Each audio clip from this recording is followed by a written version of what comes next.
Assalamualaikum warahmatullahi wabarakatuh. Perkenalkan, nama saya Lukita Sari dari Pasca Sarjana PGMI IAIN Salatiga.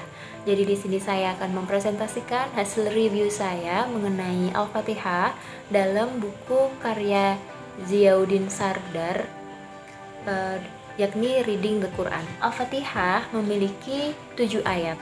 Nah, ayat yang pertama sampai keempat menjelaskan tentang attributes of God atau sifat-sifat Allah.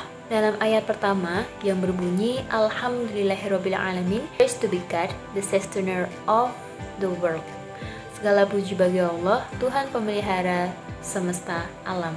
Jadi dalam kata Alhamdulillah menunjukkan atau bermakna pujian kepada Allah karena sifat-sifat kesempurnaannya.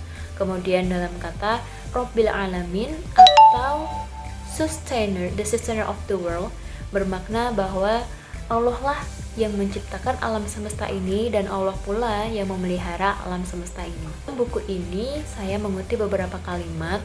To be a Muslim is to accept that the Quran is direct word of God as revealed to the Prophet Muhammad. Revelation is God's self-declaration to humanity. Jadi menjadi seorang muslim itu berarti menerima bahwa Allah telah menurunkan firman atau wahyunya kepada Nabi Muhammad, dan wahyu atau firman itu sendiri bermakna suatu pernyataan dari Tuhan, dari Allah kepada manusia. Jadi Allah sendirilah yang berbicara kepada kita melalui Al-Quran.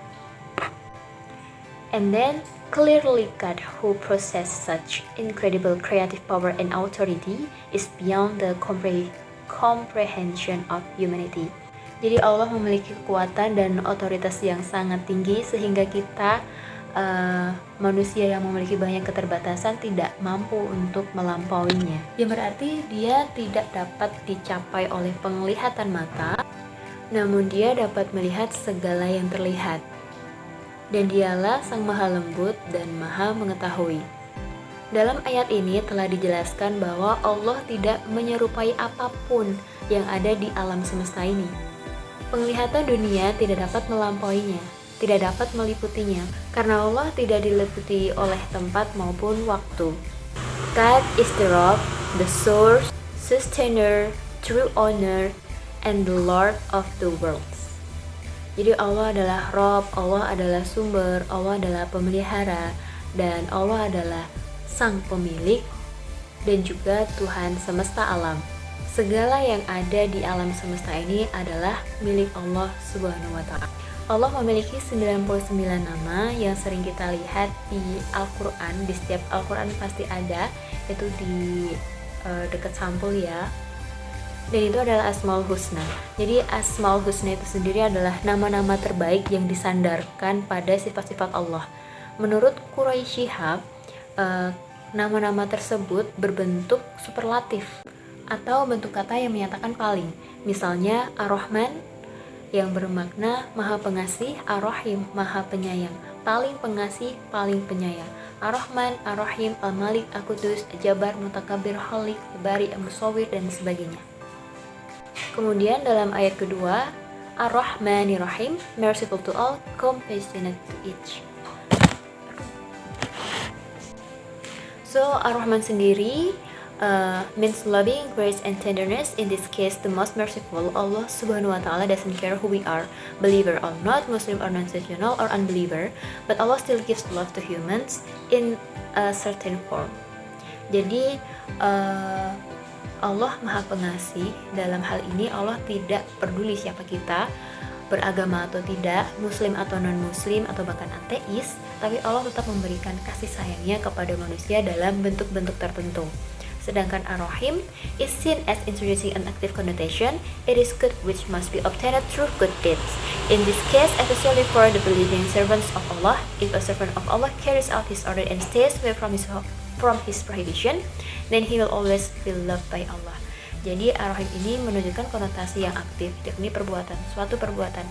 Jadi hamba Allah yang melaksanakan perintah Allah dan menjauhi larangan Allah atau beramar ma'ruf nahi mungkar, maka ia adalah hamba yang dicintai oleh Allah. Jadi Dapat disimpulkan, perbedaan antara Ar-Rahman Ar-Rahim adalah Ar-Rahman meliputi seluruh makhluk ciptaan Allah, sedangkan Ar-Rahim hanya hamba-hamba Allah yang beramar ma'ruf nahi munkar yang dicintai oleh Allah. Ayat selanjutnya, Maliki Yaumiddin, Lord of the Day of Judgment, penguasa di hari penghakiman. Jadi Allah tidak hanya menciptakan dunia yang sedang kita tempati saat ini, tapi Allah juga menciptakan hereafter atau akhirat. Ada dunia dan akhirat, world and hereafter. Jadi suatu hari nanti setiap manusia harus mempertanggungjawabkan perbuatannya atau perilakunya selama hidup di dunia.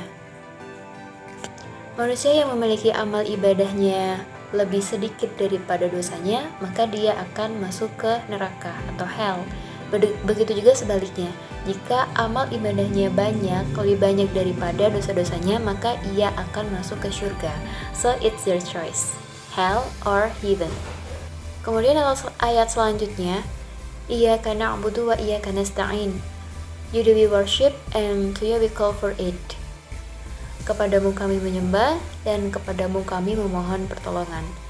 Jadi sebagai hamba Allah, jadi kita harus membangun hubungan kita dengan Allah, mengilhamkan rasa syukur dan juga kerendahan hati dan kekaguman. Lalu bagaimana caranya kita sebagai manusia yang memiliki banyak keterbatasan ini mengungkapkan perasaan rasa sayang kita, rasa syukur kita, dan segala sesuatunya itu kepada Allah? Bagaimana caranya? Jadi di surah Al-Fatihah ini menjawab pertanyaan tadi ya. You do we worship. Hanya kepadamu lah kami menyembah. Jadi kita dapat mengungkapkan perasaan kita tadi dengan menyembah Allah, dengan beribadah kepada Allah. Bisa dengan sholat, zakat, zikir, dan lain sebagainya. Kemudian, and to you we call for aid. Dan kepadamu kami memohon pertolongan. Dalam mencari bantuan Allah atau meminta bantuan Allah, kita harus mengandalkan belas kasihan dan juga kasih sayang Allah. Karena hanya Allah yang dapat membantu kita, yang dapat menolong kita dari segala problematika yang ada. Asalkan kita mau memohon, mau berdoa, mau berusaha, dan menyerahkan diri kepada Allah, maka Allah akan menolong kita. Allah akan mengulurkan tangannya. Allah akan membimbing kita ke jalan yang benar, jalan yang baik. So believe in Allah. Allah know the best for us. Kemudian di ayat selanjutnya, ayat 5 sampai ke 7 menjelaskan tentang the straight path, yaitu jalan yang lurus.